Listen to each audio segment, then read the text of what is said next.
Hello guys, welcome ঘরোয়া homemade recipe চ্যানেলটিতে।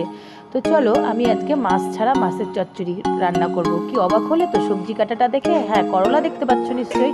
হ্যাঁ, আমি মাছ ছাড়া, পেঁয়াজ ছাড়া করলার চচ্চড়ি সম্পূর্ণ নিরামিষভাবে করব। খেতে অসাধারণ হবে, মনেই হবে না একটু করলার সবজি খাচ্ছ। তো যাই হোক, চলো রান্নাটা কিভাবে করলাম আমি তোমাদের সাথে শেয়ার করি আর কি। তো দেখো, করলাগুলোকে একদম সেম মাছের চচ্চড়ির মতন করলা, আলু আর বেগুনটা কেটে নিয়েছি। আর এদিকে একটা শুকনো লঙ্কা ফোড়নের জন্য রয়েছে, আর এদিকে তোমার আদা আর একটু রাঁধুনি বেটে নিয়েছি। আর দেখতে পাচ্ছ পাশে একটু সর্ষে বাটা রয়েছে। তো চলো, আর ডাল বাটাও রয়েছে। হ্যাঁ, একটু ডাল বাটাও রয়েছে। তো চলো আমি তোমাদের সাথে শেয়ার করি কিভাবে রান্নাটা করলাম। তো দেখো, আমি ওই ডালগুলোকে আমি বেশ ঝুড়ো ঝুড়ো করে, মানে ডিম ভুজিয়ার মতন ঝুড়ো ঝুড়ো করে ভেজে নিলাম। এটা কিন্তু একদম নিরামিষভাবে রান্না করছি, যেহেতু শুক্রবার ছিল, নিরামিষ খাবার ছিল না, সবই আমিষ ছিল। কিন্তু আমি ভাবলাম যে পেঁয়াজ ছাড়াই রান্না করি। চলো তোমাদেরকে কিভাবে রান্নাটা করলাম সেটাই দেখিয়ে দিই। তো দেখো, শুকনো লঙ্কাটা আর একটু পাঁচফোড়ন সম্বারা দিয়ে দিয়েছি, দিয়ে করলা, বেগুন, আলু সবগুলো একসাথে আমি দিয়ে দিয়েছি। কারণ আলাদা আলাদা করে ভাজলে একটু তেল বেশি লাগবে, শরীরের পক্ষে অত তেল দিয়ে খাওয়া ঠিক না, তাই জন্য আমি একভাবে দিয়ে দিয়েছি, দিয়ে সম্পূর্ণভাবে ঢাকা দিয়ে দিয়েছি। আর এখানে এই আদা আর রাঁধুনি যে বেটে এনেছি, শিলপাটায় বেটেছি, সেই বাটনাটুকু আমি ওর মধ্যে দিয়ে দিলাম। দিয়ে বেশ ভালো করে কিন্তু এটাকে নাড়িয়ে চাড়িয়ে কষিয়ে নেব।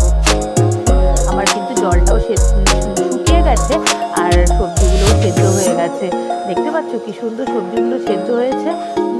করলাতে কিন্তু আমি আর বেশি লঙ্কা ইউজ করিনি, ওই একটা শুকনো লঙ্কা ইউজ করেছি। খিচার তরকারিতে নাকি বেশি ঝাল দিতে নেই। আর এই যে দেখো, ডালের ঝুড়োগুলো দেখতে পাচ্ছ, এগুলো আমি লাস্টে কষানো যখন হয়ে যাবে নামানোর আগ দিয়ে দিয়ে দেবো। এগুলো দিয়ে কিন্তু বেশি কষাবো না, কারণ এমনি একটু ডালের এই দানাগুলো দাঁতে পড়লে সত্যি ভালো লাগে খেতে, আর সেন্টটাও বেশ সুন্দর হয়। বেশি কষালে কী হবে, ডালগুলো একদম নেতিয়ে পড়বে, ওই সবজিগুলোর সাথে মিশে যাবে, তখন কিছুই মনে হবে না যে ডালের এই গুঁড়োগুলো দিয়েছিলাম। তো দেখো, আমার এদিকে কষানো হয়ে গেছে, রান্নাও হয়ে গেছে। আমি কিন্তু গ্যাসের ফ্লেমটা বন্ধ করে দিয়েছি, দিয়ে বেশ 1 চামচ ঘি ওর মধ্যে দিয়ে দিয়েছি। করলার চচ্চড়ি আর ঘি থাকবে না, এটা তো হতেই পারে না, তাই না?